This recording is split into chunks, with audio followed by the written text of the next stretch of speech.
If you're trying to start an e-commerce business and haven't tried using TikTok ads yet, you're leaving money on the table. Facebook ads have been the mainstay for a while, especially for my brand. We spent millions of dollars with them, but adding TikTok ads to your advertising arsenal is a complete game changer. CPMs are going to be much lower compared to Facebook, meaning that it's going to cost significantly less to get your ad in front of people. And the creative freedom of TikTok is like no other. We all know the saying, create a TikTok, which encourages creativity and originality. I'm going to take you through the whole process from setting up your TikTok ads manager, linking it up with your Shopify store, and launching your first ad campaign. And we're going to be doing it step by step, leaving no stone left unturned. If you're ready to finally get into TikTok ads and really give your business that extra edge, let's do this. All right, so for the first thing, you need to make sure that you have a website to be sending the TikTok traffic over to. So if you don't have a Shopify store yet, make sure to set one up. In my case, I'm not going to be setting up a brand new store, but I'll actually be using the store I created in my last tutorial video. But if I were to, I just head into the description of any one of my videos right here, sign up to secure Shopify for only $1 for the next 3 months. Now that you have your Shopify store, we can go ahead and create our TikTok ads manager. And I don't know if you guys already heard, but TikTok is doing this absolutely crazy offer before the end of the year. It's essentially spend X, get X up to $1,500. So you can spend anything up to $1,500 and TikTok will match that and give it back to you. And I used that in my last challenge video and it was super awesome because it's basically just free money. I'm actually super jealous because when I was first starting out, we never had any offers like this. TikTok is just going above and beyond and making it easier for anyone starting out to be successful. All right, so let's go ahead and hop into my computer and we can start. Like I said, I already created a Shopify store and I'm going to be using that same example from the last video. So what we're going to do, I'm just going to show you how to do this from scratch if you haven't created an account yet. So you can go into literally any one of my videos, even the one that you're going to be watching right now. You just go into the description and we can see that we have that Shopify for only $1 offer. And then this is the TikTok ads credit offer to spend up to $1,500, spend X, get X. So I would just go with the US one, wherever I'm located. If you're located in the UK, then go with the UK one.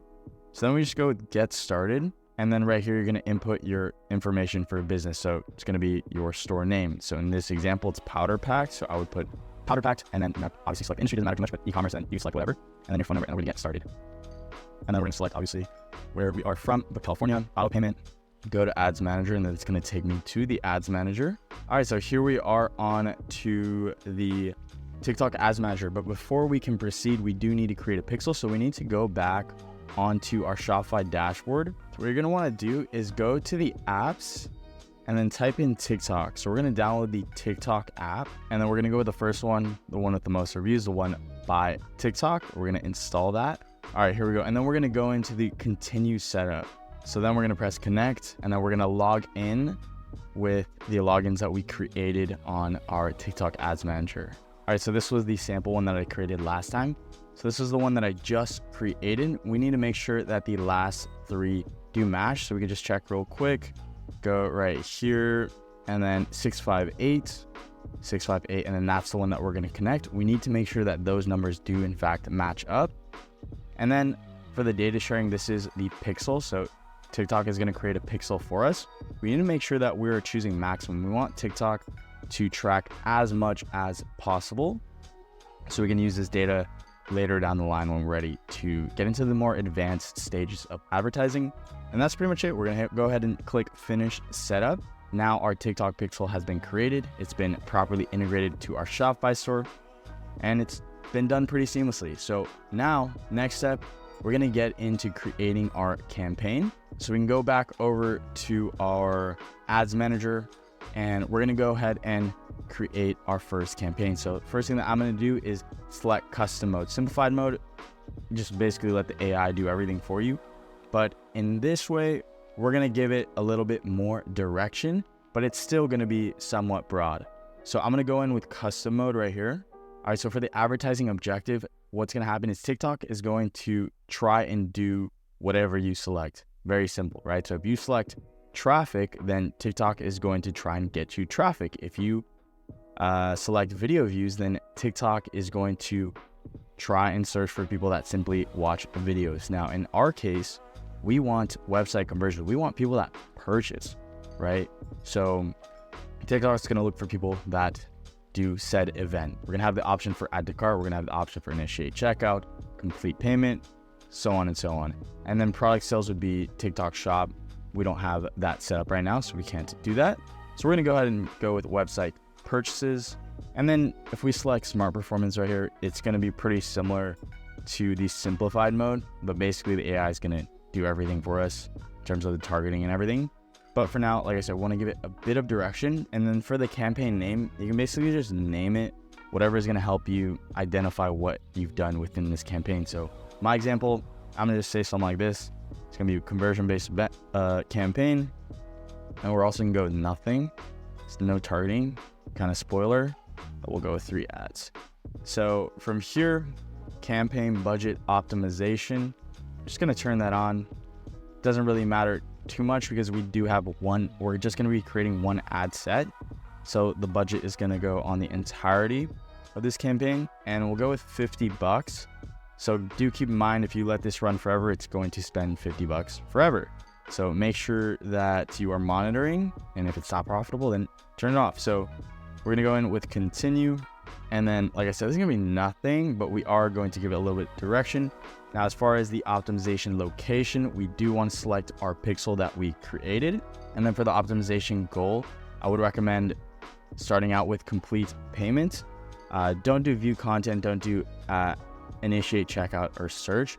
For now, we're just trying to get people that actually do, in fact, make purchases. Maybe when you have a little bit more data, you can test out add to cart or add payment info.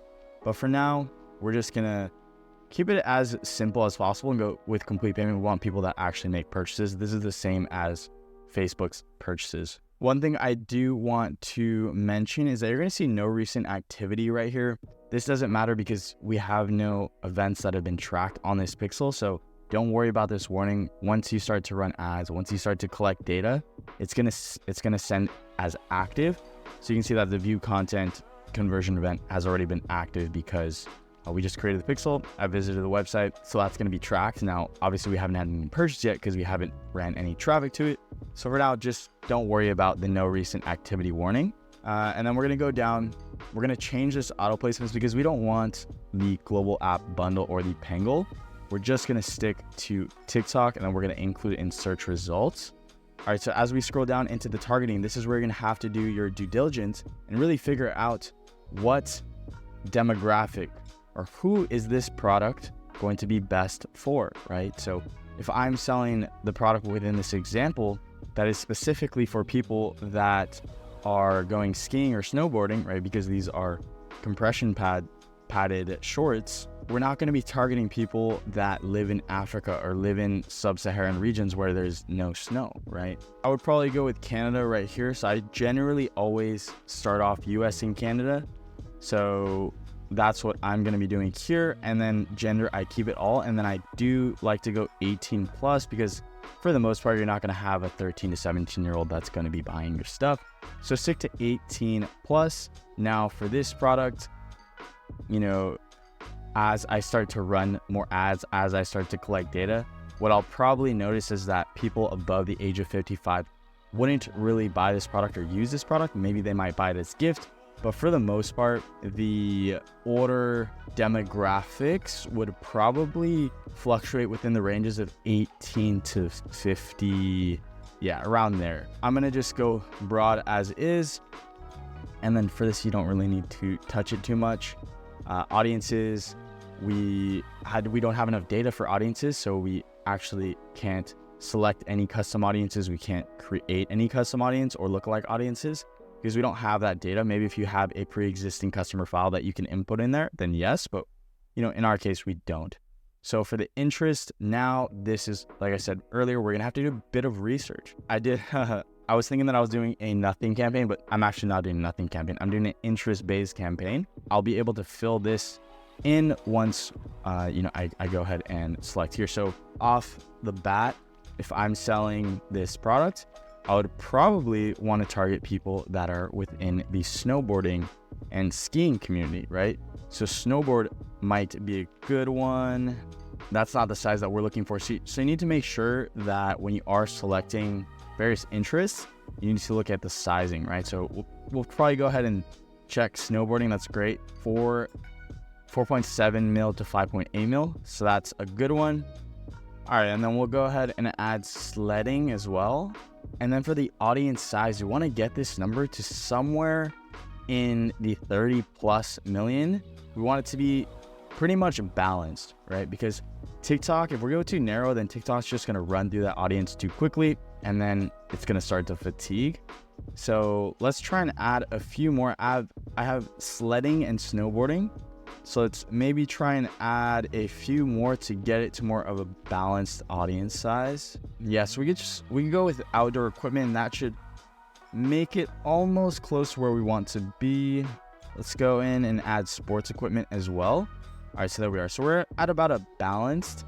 So that's roughly where we want to be. 90 mil is good for TikTok. Now, and ensure that our optimization goal is conversion. We can't do value because we don't have enough data. We haven't had enough purchases. So we're just going to stick with the conversion. And then from there, everything is good. We'll just keep it at 7-day click, 1-day view. And then we'll go into the ad creatives. All right, nice. Now we're out to the identity TikTok account to deliver Spark ads. So if you have another account that you can use to run ads on, another TikTok account, then you can do that. Or if you have authorization from another account to use their account for TikTok ads to run ads on, then you can do that. But, if you're starting out, you probably don't. So we'll go ahead and just skip that. You'll add your custom identity. You'll add your logo right there. You'll add your name. So you just go ahead and create a new custom identity just like that. It would be pretty much just an ad. And then this is where we're going to upload our videos, right? So we're going to upload our TikToks. So I already have some from the library that I added, which are going to be these 3 TikToks that are properly showcasing the product. Add those. I'll confirm them. And I'm going to add 3 ads. So 3 different ad creatives that are going to be going against each other. And I'm going to show you what I mean by going against each other. So the text for all these is going to stay consistent. And for the text, we only have 100 characters. So I like to keep it pretty simple, right? We don't want to convolute this whole text area and, get the potential customer distracted with the text. We just want them to be looking at the product. That's our sole intention, for them to be interested within the video to then go into the shop now portion. So I'm just going to keep it simple and go with something like this. Grab yours now. And then from here, we're going to go ahead and select our product page. That's important. You can either do a product page or you can do a collection page. Now, I would recommend a collection page if you have a decent series of products that are similar. If you have a general store that's selling 100 different products, don't take them to the collection page. Take them direct to the product page. So I don't have any other products onto this store, so I'm just going to go ahead and take them direct to the product page. So I'm going to take that URL, I'm going to paste it here. And then that is it for the first one. Now I have to do the same thing for the other 3. So I can just basically copy and paste, and head in right here, take the text, and then copy and paste. So like I said, all of these 3 ad creatives are going to be virtually the same in terms of the text. So we would test out 1 variable at a time. Now, if I were to say, okay, I want to test out the video itself, this is exactly how I would do it. I would just leave the other 2 variables as consistent. So that would be the text. And then, if you wanted to test, collection to product page, you could do that too. But we just keep the text the same. So we can split test these 3 creatives and see what is maybe getting the better CTR, or getting the better cost per click, or getting the better return on ad spend, right? So we need to test 1 variable at a time. If you do all of them at the same time, you don't know what changes worked and which ones didn't. Once we click the submit button, the campaign is going to go into review, and once it gets approved, it is going to start spending. The setup process of your first campaign is done. Now you need to know which metrics to be looking out for in order to determine if what you just set up is actually working or not. So the metrics to be looking out for are the following. So we'll start with our CPC, which is basically our cost per click. Pretty self-explanatory. How much does it cost to get a click? Then we're on to our CPM, which is our cost per 1,000 impressions. So the cost per 1,000 impressions. Then we'll go on to the next one, which is our cost per acquisition. Cost per acquisition is how much does it cost to get a sale, or how much does it cost to acquire a customer, or your acquisition goal. If our acquisition goal is add to carts, then it's going to be the cost per add to cart. Now, if our acquisition goal is website conversions or complete payments, purchases, then our cost per acquisition would be cost per purchase. So you'll notice for cost per acquisition, the conversion event is going to vary depending on what you select your conversion event to be within each campaign. For the most part, it's going to be purchases or complete payment in TikTok's case. So the cost per complete payment.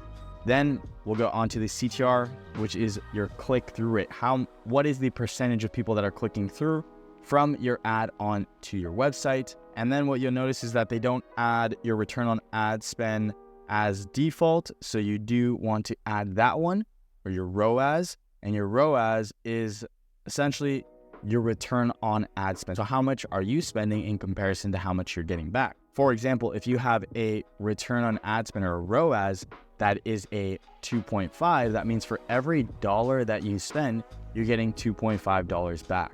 So this one's really important. At the end of the day, this is really the only one that matters, because you could have an amazing click-through rate. You can have an amazing CPM or an amazing cost per click, but if you have a unprofitable return on ad spend, if your return on ad spend is below whatever your break-even ROAS is, then you're losing money. However, if you have a horrible CTR, a horrible CPM, and a really bad CPC, but you have a very high return on ad spend, then that's all that matters. Because if you're spending $1 to get back, let's just say 5, then that's great. That's a 5 times multiplier. So a lot of people ask me this question, and it's, when should I turn off an ad set, or when should I turn off a campaign?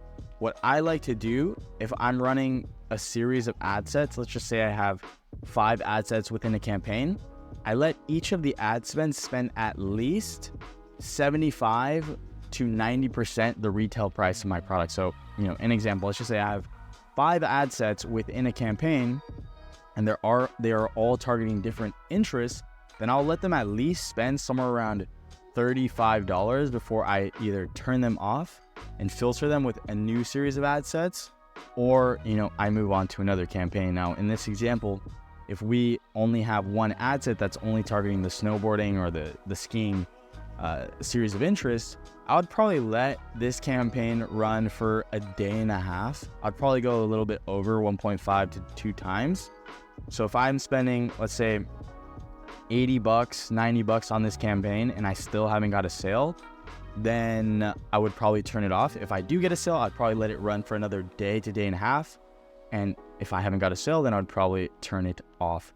Now you do have to keep in mind that these campaigns are going to perform better over time as you accumulate more data, because when you're starting out, you have to, in essence, invest a little bit to acquire data, so TikTok gets an idea of who it needs to be targeting to actually get purchases for you. So be really patient with it and don't be so attached. The way that I like to look at it is, if I'm going to put $200 into a campaign, I'm not going to get back that $200, because once you start to get attached and you're like, oh my God, like I need to be looking at this $200 every 2 seconds, then that's already in the wrong mindset. See it as an investment, see it as you're investing in your data, and you'll be good to go.